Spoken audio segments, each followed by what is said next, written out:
로마서 14장 13절에서 23절까지 말씀입니다. 13절부터 23절까지 우리 한 절씩 교독하시겠습니다. 13절 공독하겠습니다. 그런즉 우리가 다시는 서로 비판하지 말고 도리어 부딪힐 것이나 거칠 것을 형제 앞에 두지 아니하도록 주의하라. 내가 주 예수 안에서 알고 확신하노니 무엇이든지 스스로 속된 것이 없으되 다만 속되게 여기는 그 사람에게는 속되니라. 만일 음식으로 말미암아 내 형제가 근심하게 되면 이는 내가 사랑으로 행하지 아니함이라.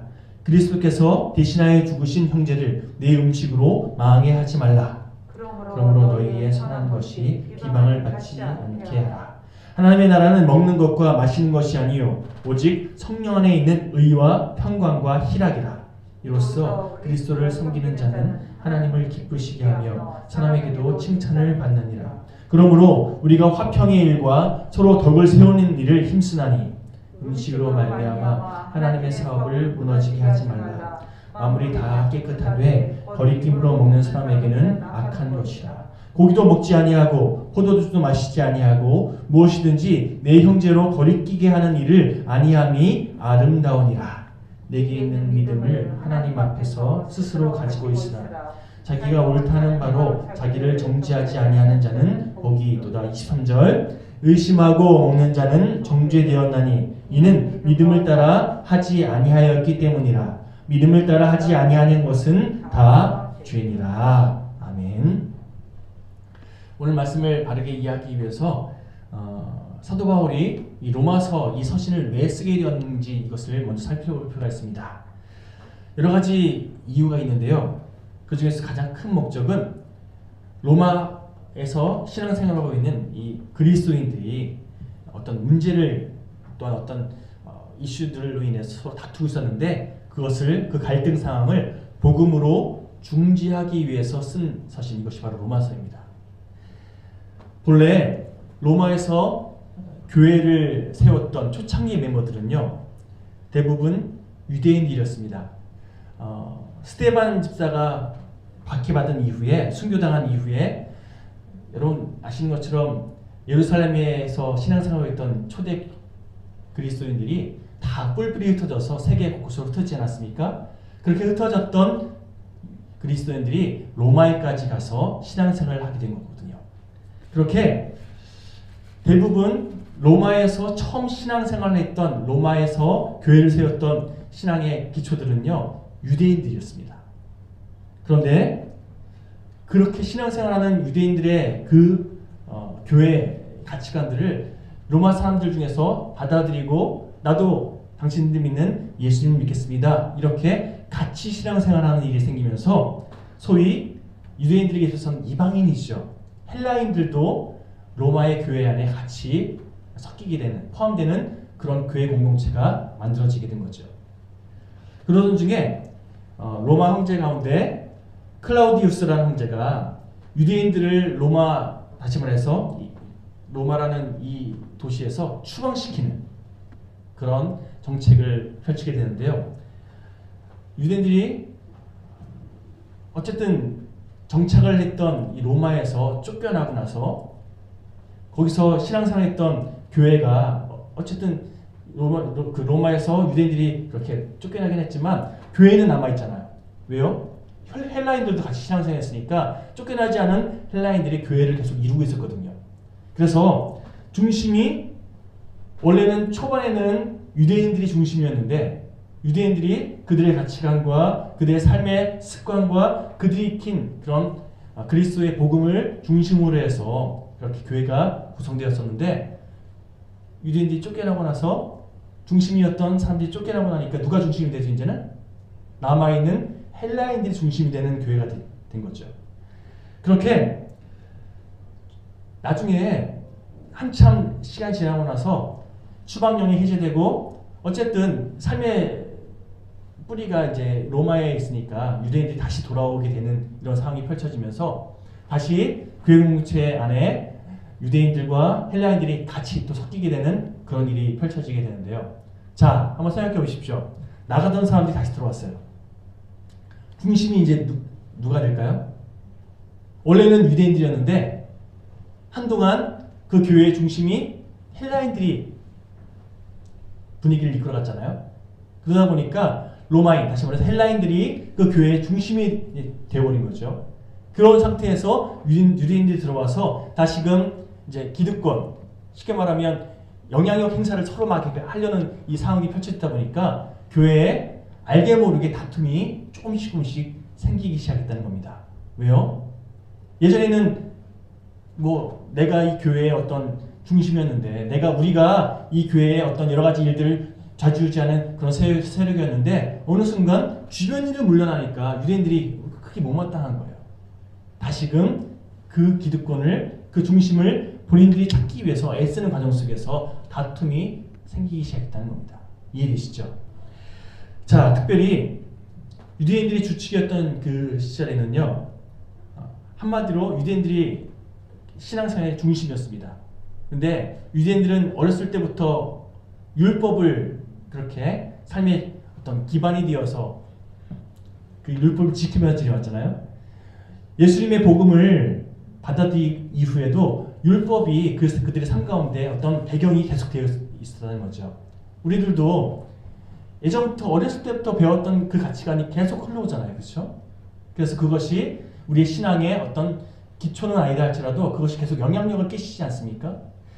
여러분, 이방인 그리스도인들, 다시 말해서 로마 헬라인들이 교회의 중심 세력이 되고 나서 이제는 중심이 유대인들이 아니라 오히려 유대인들이 주변 인물이 되고 나서부터는요, 유대인들이 자신들의 어떤 생활 패턴, 기준이 계속해서 부딪히니까 우리 율법에는 예전에 우리가 가르쳤던 건 그게 아닌데 너희들 왜 이렇게 하냐? 이렇게 사사건건 막 그렇게 뭔가 문제제기가 일어나기 시작하면서 이 교회가 아주 사소한 문제 때문에 복음적인 문제가 아니라 비복음적인 어떤 가치관의 문제 때문에 계속해서 문제가 일어나니까요. 결국 이 부분들에 대해서 사도 바울이 이 부분들은 너희들이 가치관의 충돌을 계속 싸우지 말고 복음적인 관점에서, 다시 말해서 하나님 뜻이 무엇인지에 대한 것을 바르게 분별하면서 그 하나님의 뜯어내서 서로 양보할 건 양보하고 내려놓을 건 내려놓고 서로 또 섬기는 것은 또 섬길 수 있는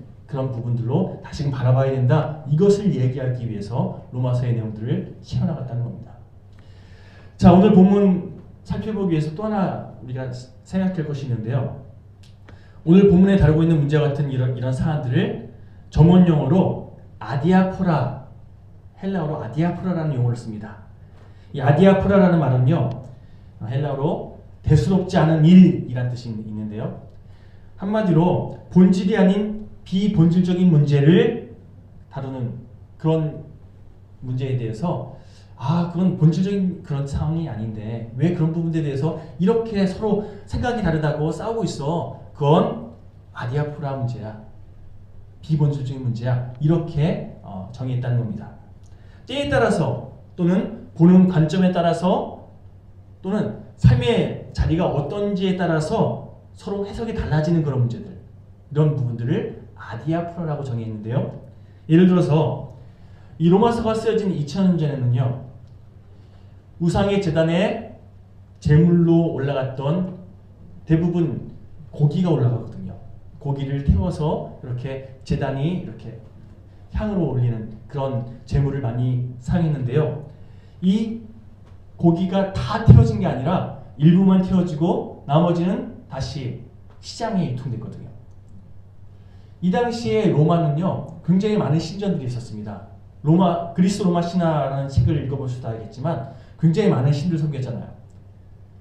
사람들이 시장에서 사 먹는 대부분의 그 고기가 다 제단에 올라갔다 내려온 고기들이에요.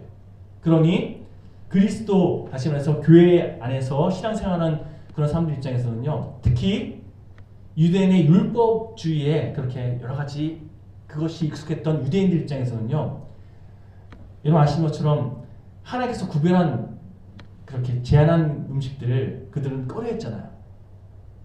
다니엘이 우상에게 바쳤던 음식 난 먹지 않겠습니다 라고 그렇게 고백했던 것처럼 유대인들은요, 우상 제단에 바쳤던 음식들 내가 먹는 거 이거 옳지 않다 이렇게 생각했어요. 그런데 반면 헬라인들, 로마인들은요 다 하나님께서 허락하시는 음식들인데 까짓것 믿음 안에서 먹으면 꼭 괜찮지 않겠냐 이렇게 반응했다는 거예요. 뭐가 맞을까요? 옛날 다니엘 시대 때에는요 다니엘이 구별함으로 하나님을 더 바라보기 위한 기준 삼는 것 이거 굉장히 중요했습니다. 이때에는요 다니엘 고백처럼 내가 제단에 올라간 이 고기 먹지 않겠습니다. 이것이 굉장히 필요한 고백이었어요. 그런데 시간이 지났어요. 상황이 바뀌었어요. 이제는 유대인들만 있는 것이 아니라 헬라인들도 같이 있어요. 같이 신앙생활하는 이 과정 속에서 하나님께서 허락하신 이 음식들 이거 다 먹지 말아야 된다 이렇게 제안하는 것이 아니라 헬라인 입장에서는요 이거 계속 그동안 계속 먹었던 음식들이거든요. 그러니 때에 따라서 상황에 따라서 환경에 따라서 바뀌는 이런 기준들 얼마든지 양보할 수 있는 왜요? 하나님 믿는 신앙 안에서 이거 하나님께서 나에게 먹지 말라 먹으라 명하신 이 기준은요 하나님을 바라보라는 게 목적인 거지 음식을 먹느냐 안 먹느냐 이게 중요한 게 아니거든요. 그런 의미에서 내가 이것을 먹음으로 하나님 바라보는데 방해된다 안 먹으면 되는 거예요. 그런데 이거 먹든 안 먹든 나는 하나님 바라보는 데 있어서 전혀 거리낌이 없다. 내가 하나님 믿는 신앙 안에서 이거 먹는 거 별로 중요하지 않다. 이러면 먹어도 상관없다는 거죠. 이렇게 정말 기준이 얼마든지 바뀔 수 있는 것. 본질적인 것은 바뀌면 안 돼요. 그러나 비본질적인 하나님 믿는 신앙 안에서 방법이라든지 형식이라든지 이런 거는 얼마든지 바뀔 수 있는 거잖아요. 그렇지 않습니까? 여러분 어떤 분들은요 예배 하나님께 올려드리는 그런 예전과 하나님께서 우리에게 말씀하시는 예전 위에서 내려온 예전 또 함께 소통하는 이 예전이 없으면 예배가 아니라고 하시면서 우리 예배 시간에 있는 교동문부터 시작해서 사도행전, 주기도문 이런 것들이 다 들어가야만 예배라고 그렇게 주장하시는 분이 있어요. 근데 아시는 것처럼 젊은이들 예배를 가면 보면 찬양만 부르고 기도하고 말씀 듣고 기도하고 찬양하고 이렇게 예배가 흘러가는 경우도 있어요. 그럼 그런 예배는 틀린 건가요? 요소는 다 있습니다. 하나님께 올려드리는 또 하나님께서 주시는 그 말씀에 내가 그 말씀을 받는 또 기도를 통해서 찬양을 통해서 하나님과 교통하는 이 요소가 다 들어가 있잖아요. 형식이 바뀌었을 뿐이지 그 기본적인 본질적인 부분들은 다 있다는 거죠. 그렇다 한다면 이건 예배가 아니고 이것만 예배다 이거 고집하는 게 그게 더 웃긴 거라는 거죠.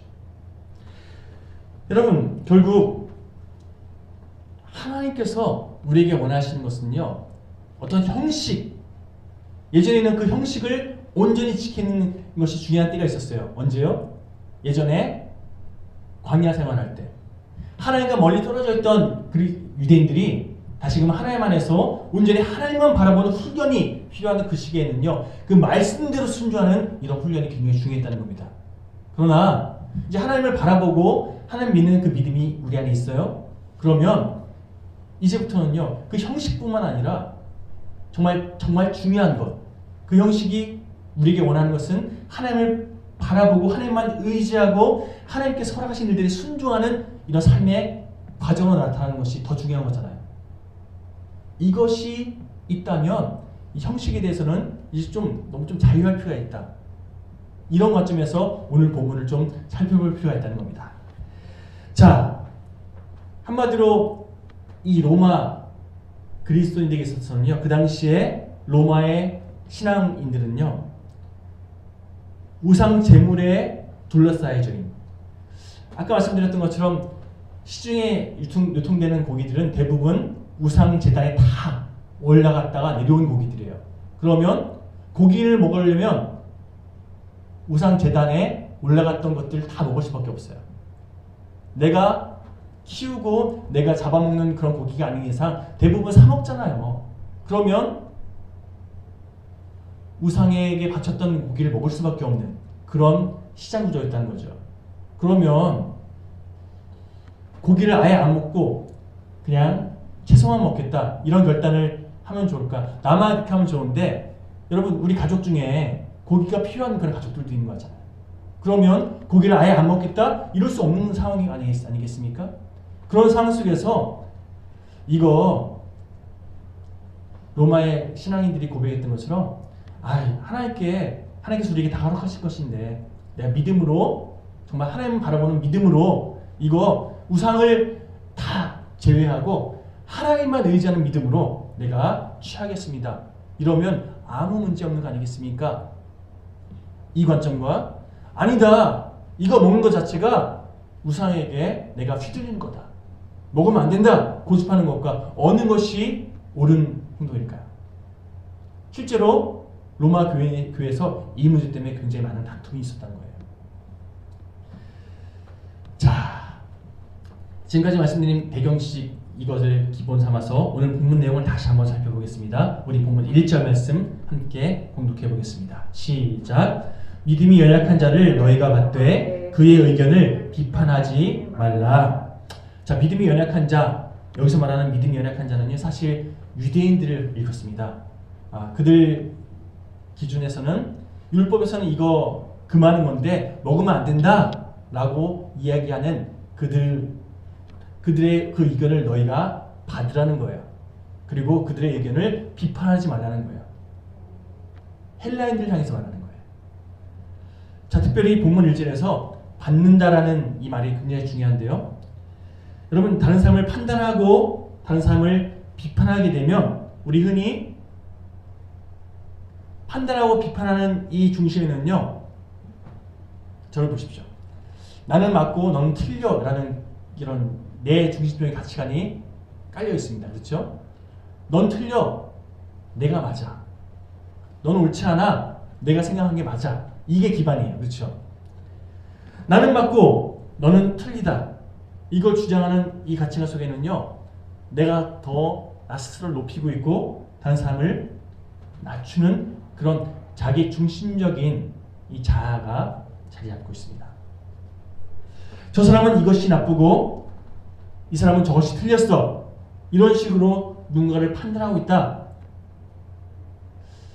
사실 그게 맞다 할지라도요, 저 사람이 이게 뭔가 좀 잘못이 있고 저 사람은 또 이게 문제가 있고 이런 나의 생각이 정말 맞다 할지라도요, 그 사람을 판단하고 있는 순간 여러분, 내가 하나님 자리에 서서 그 사람을 이렇게 잣대질하고 있는, 내가 하나님의 위치에 서서 하나님께서 하셔야 될 그 역할을 내가 가르치고 있는, 쉽게 말하면요, 죄성에 휘둘리고 있는 그런 중임을 깨달을 필요가 있습니다. 하나님 앞에 서면요, 그 사람이나 저나 별 차이가 없는 죄인인 건 똑같은데 내가 스스로 내가 뭐라고 저 사람을 판단하고 있다? 결국 나는요, 하나님 앞에서 아무것도 아닌 내 자신을 부인하고 내가 하나님 자리에 서서 그 사람을 제대하고 있는 그런 죄성에 끌려다니고 있는 중이거든요. 새성경 보면요, 세번역 성경 보면 1절 하반부의 내용을 원문에 가깝게 이렇게 번역하고 있습니다. 제가 공독해 드릴게요. 여러분은 믿음이 약한 이를 받아들이고 그의 생각을 시비거리로 삼지 마십시오. 믿음이 연약한 사람이 무슨 얘기했다? 믿음이 연약한 사람이 어떤 행동했다? 왜 저래가 아니라 그럴 수 있어. 나도 연약하면 저럴 수 있어. 이렇게 용납해 주라는 거예요. 그리고 그의 생각이 틀렸다 할지라도, 그가 문제를 붙잡고 있다 할지라도요, 그걸 시비거리로 삼지 말라는 거예요. 자, 바울에게 있어서 문제가 되는 것은 무엇을 먹느냐. 아까 얘기했던 것처럼 우상의 제단에 올라갔던 고기 이거 먹느냐 마느냐 이게 중요한 게 아니었습니다. 바울에게 있어서 중요한 것은요, 이걸 왜 먹느냐였어요.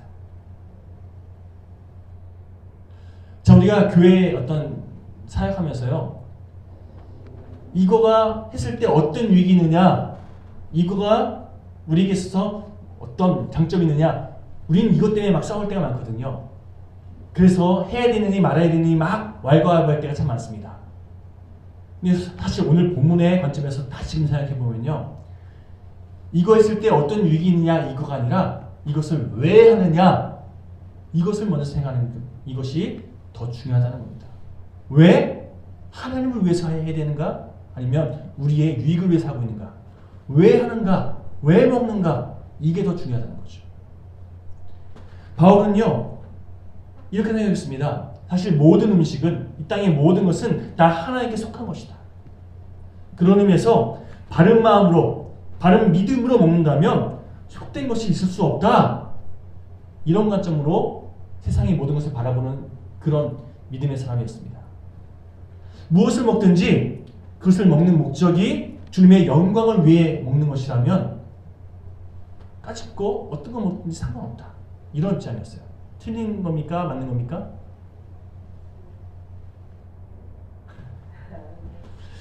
술을 먹는데 하나님의 영광을 위해서 먹겠다. 그럴 수 있을까요? 다 위배이 되는 거잖아요. 그렇죠? 하나님의 영광을 위해서 먹는다. 이 관점에서 바라보면 답이 나온다는 거죠. 바로 그렇다고 해서 먹는 거, 먹지 못하는 거, 이걸 따지고 있는 소위 믿음이 연약한 자들, 어떤 기준 삼아서 이거 먹으면 안 돼, 이거 먹어도 돼, 이렇게 어떤 기준 삼고 있는 그런 사람들의 의견에 대해서 시비 걸지 말자. 그럴 필요 없다라고 얘기하고 있습니다. 오히려 본문 3절 통해서 이렇게 권면합니다.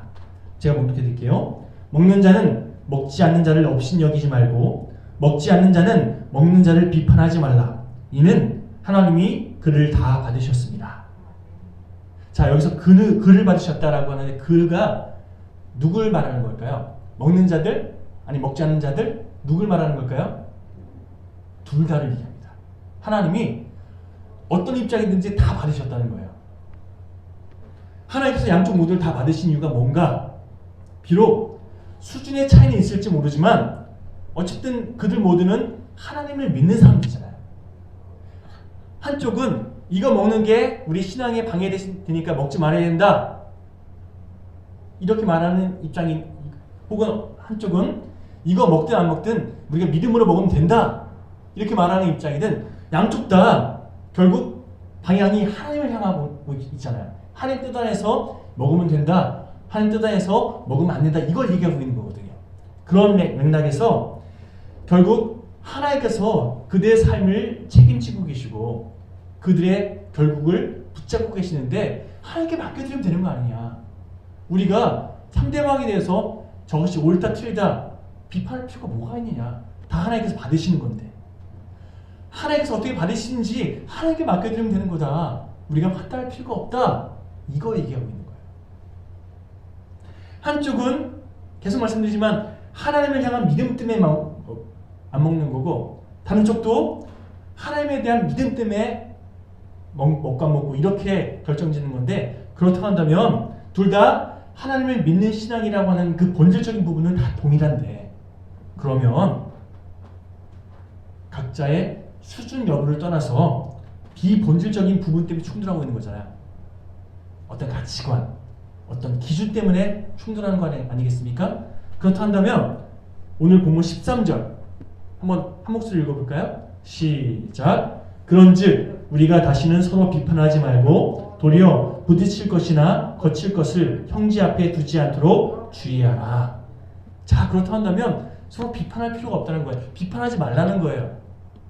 왜요? 결국 그들이 얘기하는 중심, 다 하나님 뜻 안에서 이렇게 하면 된다, 이렇게 하면 안 된다라고 얘기하는 건데, 하나님 뜻이라는 것은 다 동일하다고 한다면 그 서로가 붙잡고 있는 마지막 결론, 이거 서로 비판할 필요가 없다는 거예요. 특별히 우리들은요, 이런 고질병이 하나 있는데, 나와 다른 것에 대해서 비판하고 판단하는 그런 고질병이 있습니다. 그렇죠? 나와 상대방이 어떤 차이가 있으면요, 그걸 견뎌하지 못해요. 어떻게든 나에게 맞추려고 해요. 흔히 나와 다르면 죄된 우리의 습성은요, 틀렸다고 생각합니다. 영어로 different와 wrong은 굉장히 많은 해석의 차이가 있어요. different는 다르다는 거고요, wrong은 틀렸다는 거예요. 근데 우리들은요, 다른 것을 wrong, 틀렸다와 동일시켜버립니다. 다른 것과 틀린 것은 엄연히 다른데, 그렇죠? 다른 것은요, 차이가 있다는 것은요, 옳고 그름의 문제가 아니라는 거예요. 견해에 따라서 혹은 삶의 배경에 따라서 이리 볼 수도 있고 저리 볼 수도 있는 거. 솔직히 말하면 10년 전에는 안 됐는데 지금은 되는 거 있잖아요. 그렇지 않습니까? 예전에는 그거 왜 그래? 라고 생각했던 거 시간이 지나면서 얼마든지 그럴 수 있어 라고 그렇게 바뀌는 그런 문제들 얼마든지 많이 있잖아요. A라는 나라에서는 안 되는데 B라는 나라에서는 되는 거 있잖아요. 그렇다면 되고 안 되고 문제 이거 별로 중요하지 않다는 겁니다. 그것을 왜 된다고 생각하는지 왜 안 된다고 생각하는지 그 왜가 중요하다는 거죠. 여러분 나와 뭔가 다른 사람을 바라볼 때 우리는 흔히 나와 다르기 때문에 불편하다고 나와 틀린 생각하기 때문에 좀 뭔가 거리끼 하고 그렇게 받아들이기 쉬운데요. 그러나 하나님께서는요 나와 다른 그 사람을 통해서 내 생각이 더 넓어지게끔 나의 시각이 더 그렇게 풍성해지게끔 그렇게 그 사람을 나에게 허락하신다라고 우리가 깨닫는다면 언젠가 어떤 목사님이 큰 교회에서 사역하면 다른 건 모르겠는데 시야가 넓어진다고. 그냥 현실적으로 봤을 때 저희 교회처럼 이렇게 폭이 좁은 교회는 시선이요 그냥 이 정도밖에 안 되잖아요. 그렇죠?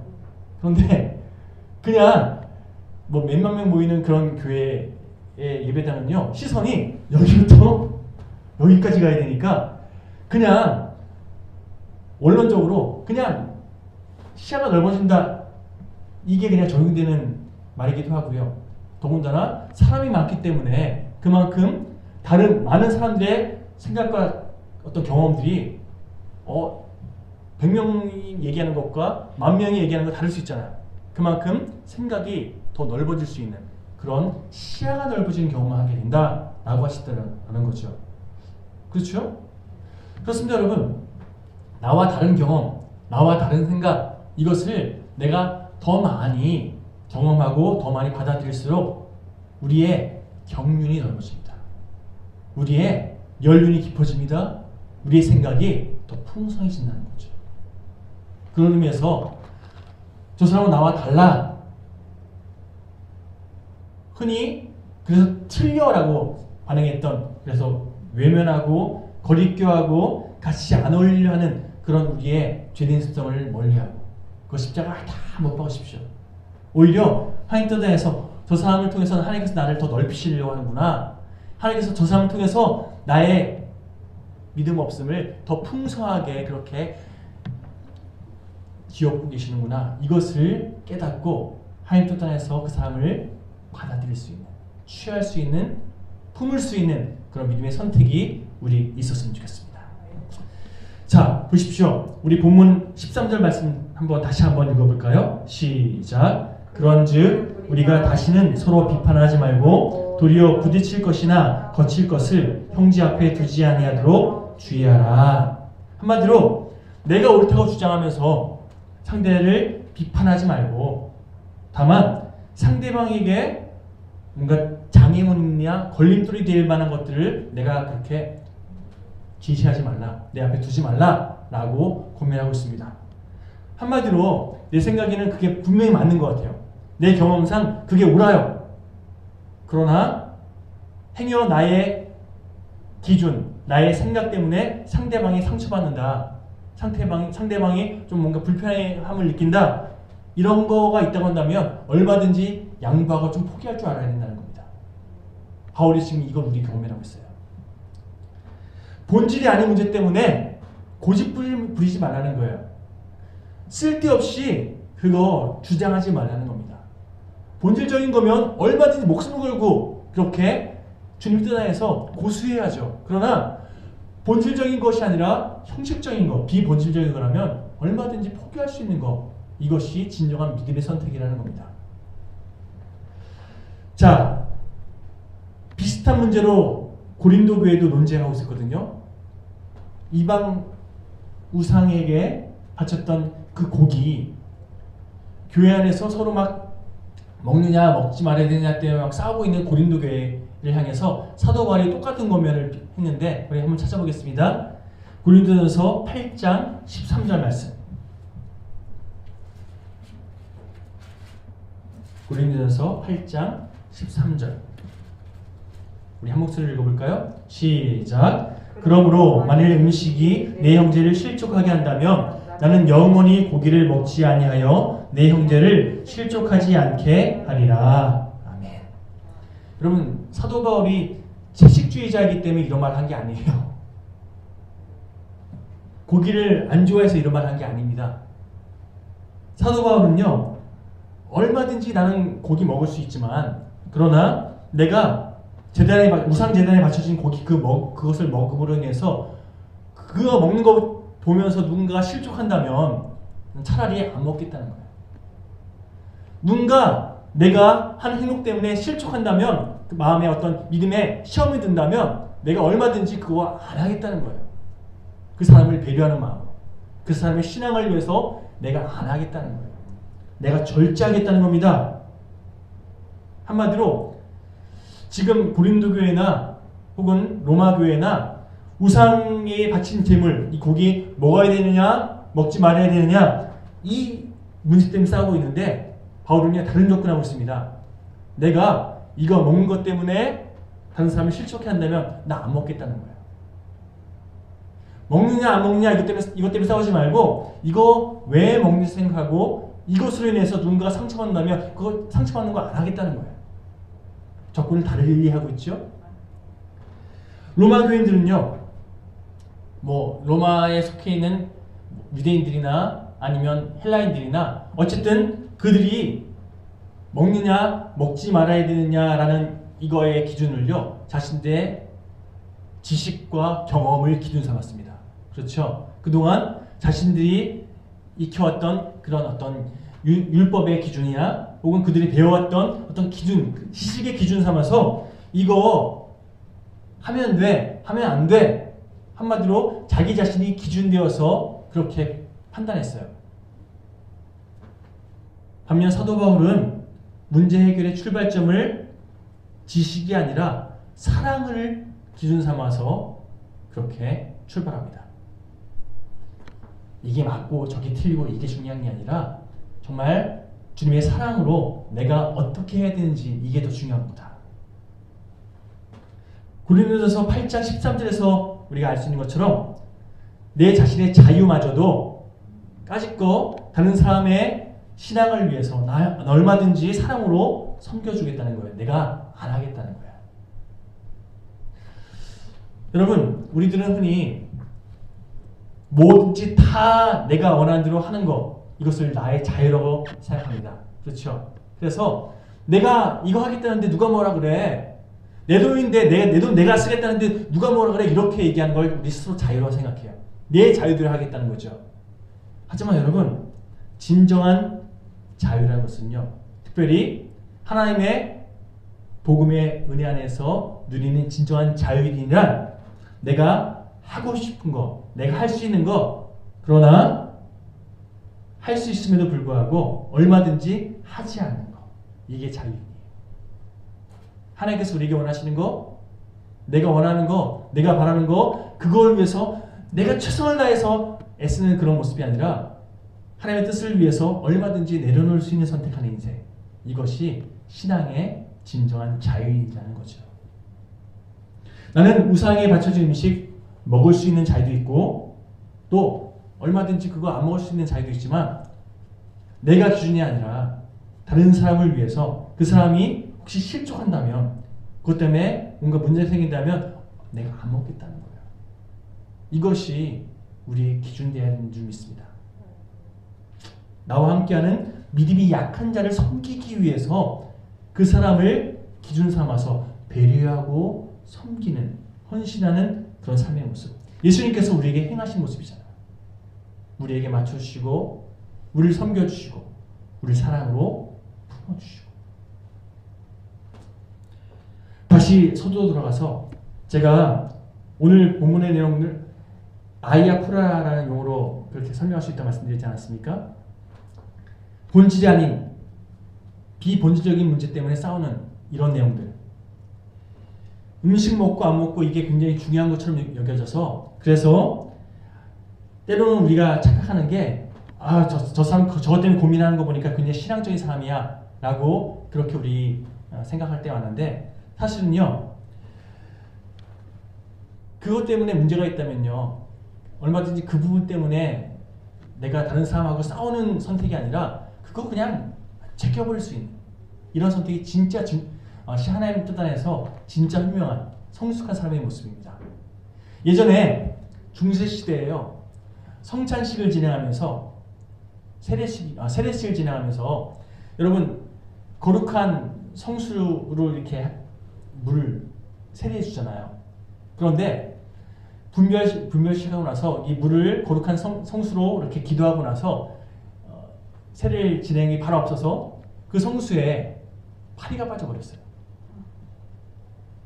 그걸 보고 있던 몇몇 사람이 지금 이 거룩한 성수에 파리가 빠졌기 때문에 파리도 거룩해졌다.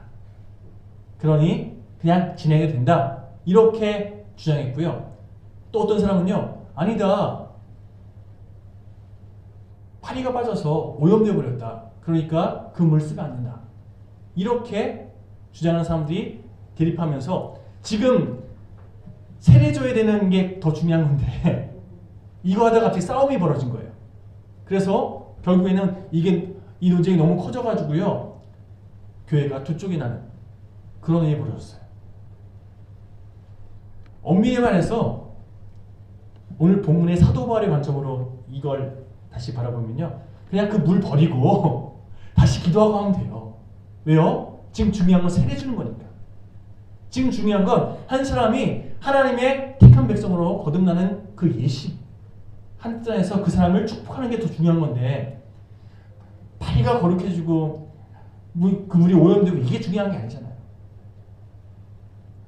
여러분 비본질적인 부분 때문에 우리가 싸울 때가 참 많다는 거예요. 그것 때문에 하나님의 뜻에 멀어지는 선택할 때가 참 많다는 겁니다. 요즘도 마찬가지예요. 우리가 교회에서 싸우는 문제들 가만 보면요. 진리가 훼손되는 거 막기 위해서 싸우는 이런 부분이 아니라 사실 자기 자존심 때문에 나의 어떤 유익과 관계된 이성 문제 때문에 싸우는 경우들이 더 많아요. 내가 생각했던 어떤 기준이 무너지는 거 이거 못 참아서 내가 무시당하는 것 같아서 그래서 싸우는 경우가 참 많다는 거죠. 하나님 보시기에 다 어리석은 모습일 뿐이라는 겁니다. 여러분 사도 바울이 우리에게 권면합니다. 상처 주지 말고 차라리 절제해라. 그게 더 하나님께서 원하시는 바른 선택이다. 다른 사람 판단하지 말고 그냥 네가 절제해라. 섬겨줘라. 이거 말하고 있는 거예요.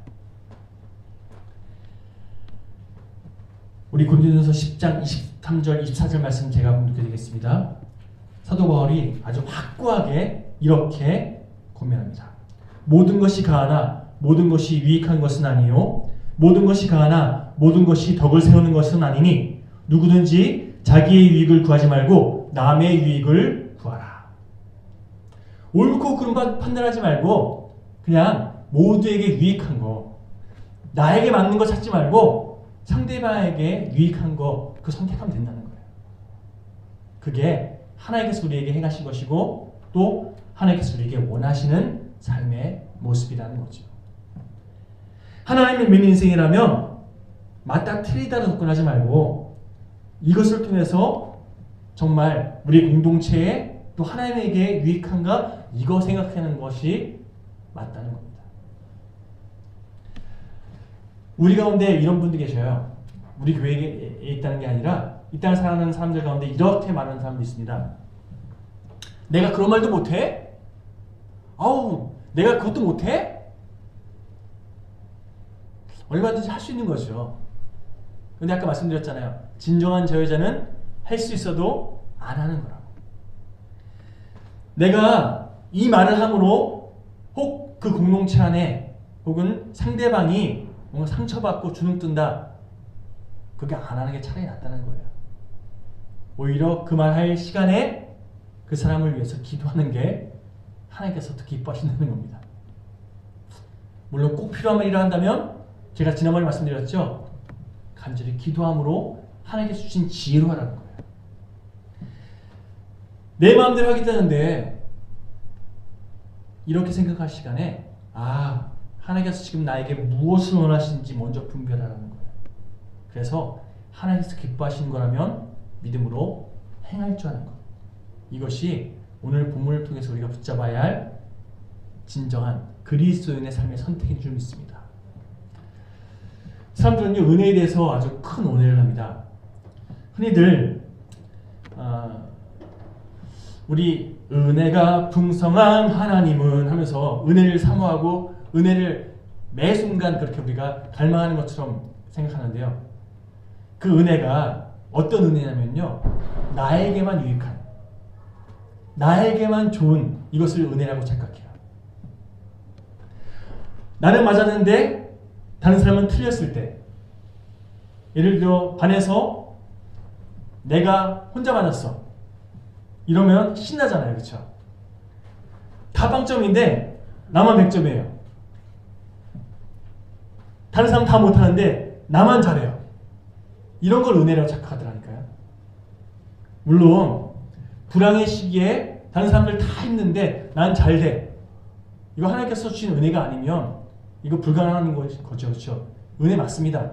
그런데 그것을 나만의 유익으로, 나만의 영광으로, 나만의 기쁨으로 그렇게 제한시켜버리면 하나님께서 허락하신 그 은혜를 내가 흘러가지 않게 가로막는 거랑 똑같은 거예요. 하나님께서 주시는 은혜를 내가 독차지하는 거잖아요. 하나님께서 나에게 그것을 왜 허락하셨는지 깨닫고 그것을 여러분들께 흘려보내는 역할을 감당해야 되는데, 우리들은요, 은혜를 내가 나의 가족과 내가 아는 그런 울타리 안에 딱 가둬버리고 나만, 우리 가족만, 내가 아는 사람만 누리면 그것은 충분해 이러면서 하나님의 은혜를 그렇게 오히려 흘려보내지 않는 그런 선택할 때가 참 많다는 겁니다. 오늘 부분에서 로마 교인들이 또 고린도 교인들이 결국 하나님께서 나에게 원하신 것이 무엇인지 이거 분별하지 못하고 내가 기준되어서 내가 믿는 것이 이게 맞아, 내가 생각하는 게 이게 맞아, 이걸 주장하다가 다른 사람을 아프게 하고 상처 주고 깔아뭉개고 이러면서 다투고 이런 모습이 있을 때 사도 바울이 고민합니다. 정말 하나님께서 원하시는 건 옳고 그름의 문제, 나만 맞고 다른 사람 틀리다고 그렇게 나를 높이는 이런 선택 말고 모두가 다 아름답게 유익하게 일어서는 것, 모두가 다 하나님의 뜻 안에서 바른 방향을 향해 나갈 수 있도록 돕는 것, 때론 그 일을 위해서라면 내가 할 수 있는 거 얼마든지 포기하면서까지 섬길 줄 아는 것, 이것이 우리에게 원하시는 거다. 이거를 강조해서 말씀하고 있더라는 거죠.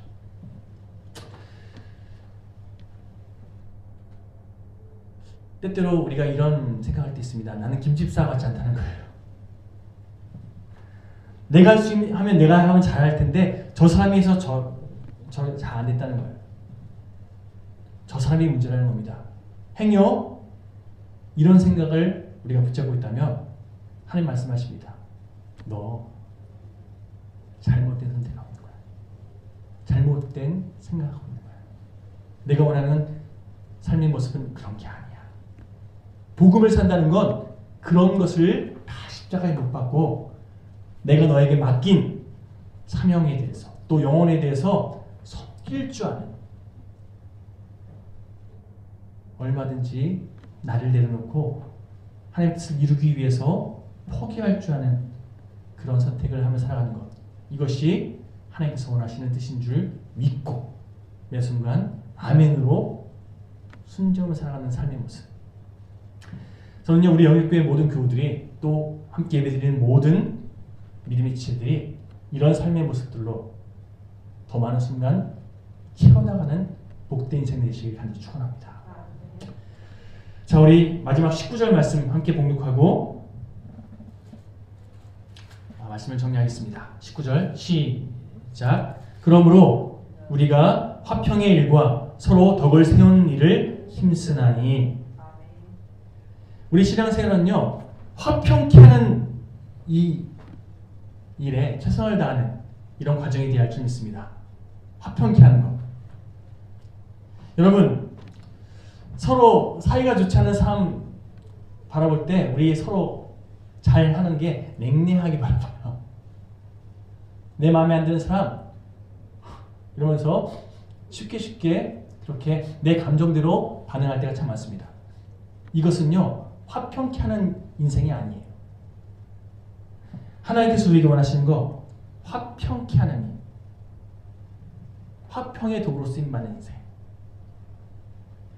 그래서 하나님의 덕을 세우는 일에 최선을 다해 쓰임받는 인생. 저는 이런 삶이 되시길 아주 축원합니다. 자, 한 절 더 제가 봉독하고 마치겠습니다. 고린도전서 10장 23절 24절 제가 아까 봉독해 드렸는데요. 다시 한번 봉독하겠습니다. 모든 것이 가하나 모든 것이 유익한 것은 아니요 모든 것이 가하나 모든 것이 덕을 세우는 것은 아니니 누구든지 자기의 유익을 구하지 말고 남의 유익을 구하라. 모든 것이 덕을 세우는 것이 아닐 수 있다는 거예요. 모든 것이 유익한 일이 아닐 수 있다는 거예요. 그러니 정말 유익한 것을, 덕을 세우는 것을 다른 사람의 유익을 구함으로 그렇게 우리 삶 가운데 선택할 수 있는. 이러려면요, 여러분, 자아로 반응하면 절대 못해요. 믿음으로 순종할 때 이 말씀대로 행하게 되는 줄 믿습니다. 여러분, 나를 기준 삼아서 오늘 본문에서 계속 얘기했던 것처럼 나는 맞고 너는 틀려, 나는 옳고 너는 옳지 않아, 이런 우리의 삶의 모습들 한순간 한순간 우리를 그렇게 주도할 때가 참 많은데요, 믿음으로 하나님, 내가 주님의 마음 붙잡고 주님의 생각으로 내 삶을 더 하나님 뜻 안에서 바르게 선택하며 더 많은 순간 하나님의 뜻에서 더 많은 일들을 채워나갈 수 있는 그런 복된 인생 되기 원합니다. 결단하고 또 결단하시면서 함께 이 시간 기도함으로 우리의 삶을 주님께 올려드렸으면 좋겠습니다. 하나님, 주님 뜻 안에서 덕을 세우는 인생, 화평케 하는 인생으로 제가 쓰임받기 원합니다. 함께 결단하시면서 오늘 이 시간 우리 삶을 주님께 다시 한번 올려드릴까요? 기도하시겠습니다.